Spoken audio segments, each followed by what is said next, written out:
Hi there, everybody. Back again for another week's work. So I want to walk you through it. This might help you to guide you a little bit.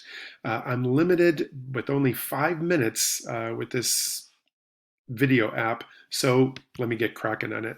You know what to do. You go to Google Classroom and you will find everything listed for the week.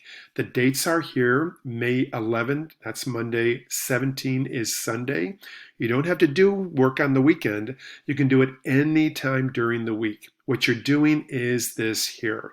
So there's some poetry, 2 chapters of Serendib, and then a response afterward.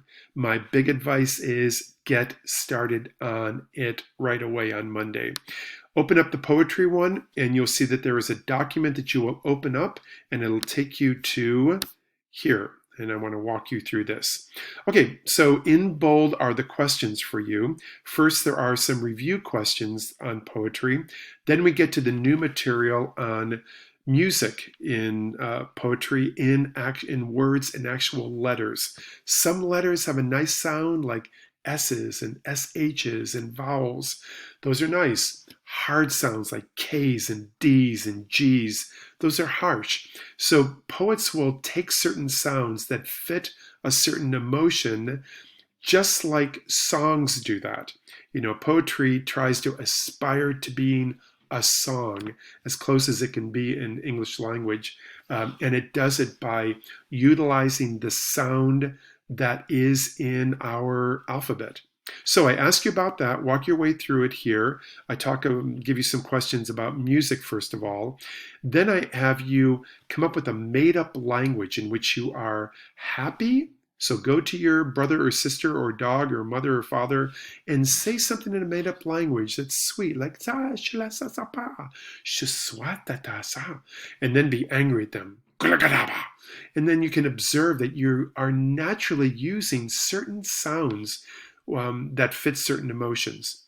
From there, I walk you through other things here where you come up with words that you think sound nice, ones that don't sound nice, and then put them on a yardstick here, a continuum from ugliest to prettiest. From there, we looked at real poems, 2 poems by the same poet, Tennyson, from 150 years ago. The first one is a war poem, and have you read just one stanza of it, but I advise you to go on this link to the full poem, and this link is him talking. This is one of the first recorded pieces by anybody, and it's of Tennyson. That's a war poem, and then by contrast, there's a beautiful poem that I explained here of Lancelot and the Lady of Shalott. Go to this link and it will give you the poem with some visuals with it. Beautiful. And it's an actual poem that's been put to music. Really, really beautiful. And I have a question here for you there. Then I wrap things up here. If you want anyone for extra credit, I give you an opportunity here. Okay, so that's the poetry section. Let me get rid of that.